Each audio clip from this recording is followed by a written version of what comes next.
This is the old brush Wellman plant. And they're trying to tear it down. Every once in a while I'll see a guy walking around in here. Someone tell me what this is on that crane, on that lift. Obviously it's monitoring something. It was down here, and then it was down here, and now it's over here. And it almost has like a fan I saw spinning around. Let's see if I can get behind it. Okay, it looks like the blades are stopped right now. Yeah, look at that.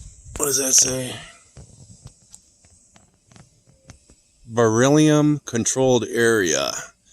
And beryllium is a super lightweight, extremely strong metal used in spacecraft, I guess, and NASA and all that stuff. But bad byproduct of that, if you're working at the plant and you're breathing the dust, is beryllium disease. So this is a big deal what they're doing here.